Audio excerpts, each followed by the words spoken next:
Kottayam medical കോളേജിൽ കെട്ടിടം തകർന്ന് സ്ത്രീ മരിച്ച സംഭവത്തിൽ ഇന്നും പ്രതിഷേധ പരമ്പര. ബിജെപിയുടെ നേതൃത്വത്തിൽ തൃശൂർ ഗവൺമെന്റ് മെഡിക്കൽ കോളേജിലേക്ക് നടത്തിയ മാർച്ച് സംഘർഷത്തിൽ കലാശിച്ചു. പോലീസ് ജലപീരങ്കി പ്രയോഗിച്ചു.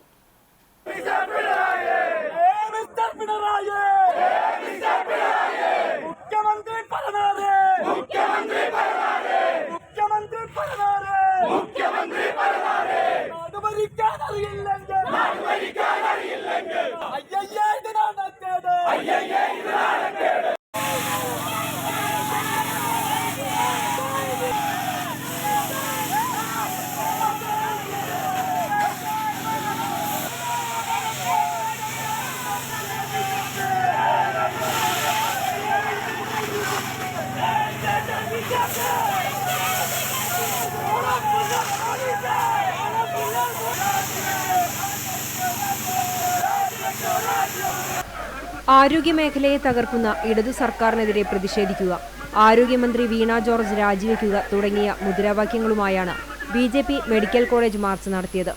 അത്താണി സെന്ററിൽ നിന്നാരംഭിച്ച മാർച്ച് മെഡിക്കൽ കോളേജ് പരിസരത്ത് പോലീസ് ബാരിക്കേഡുകൾ വെച്ച് തടഞ്ഞു. പ്രതിഷേധക്കാർ ബാരിക്കേഡുകൾ മറികടക്കാൻ ശ്രമിച്ചതോടെ പോലീസ് ജലപീരങ്കി പ്രയോഗിച്ചു.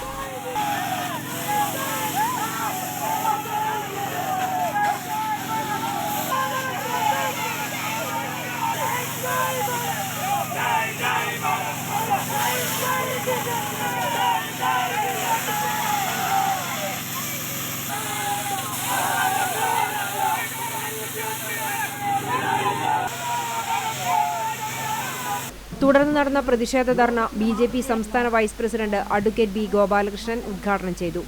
ജില്ലാ പ്രസിഡന്റ് നിവേദിത സുബ്രഹ്മണ്യൻ അധ്യക്ഷത വഹിച്ചു. സാധാരണക്കാരന് അത്താണിയാകേണ്ട ആതുരാലയങ്ങളിൽ നിന്ന് അവന്റെ ജീവനെടുക്കുന്ന രീതിയിലേക്ക് പോയിട്ടുണ്ടെങ്കിൽ അത് കേരളം വീണ പതിറ്റാണ്ടിന്റെ ഫലമാണ് എന്നുള്ളതാണ് വാസ്തവം.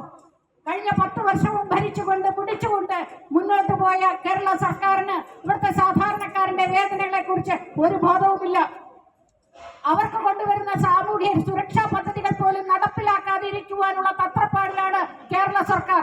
അവനവന്റെ സുഖ സൗകര്യത്തിനായിട്ട് വലിയ രീതിയിൽ ഖജനാവിൽ നിന്ന് കൊള്ളയടിക്കുകയും ചെയ്യുന്ന ഈ സർക്കാരിന് എന്തുണ്ട് ജനസമക്ഷം വെക്കുവാനായിട്ട്? നേതാക്കളായ നിത്യസാഗർ, KN വിനയകുമാർ, രേഷ്മ സുനിൽ, PK മണി, PR രാജകുമാർ, VC ഷാജി, ഗിരീഷ് കുമാർ കടവത്ത്, NV Ullas, Vipin Koodiyedath, KS Rajesh, KK Ranjith, Bijeesh Bhaskar തുടങ്ങിയവർ സംസാരിച്ചു.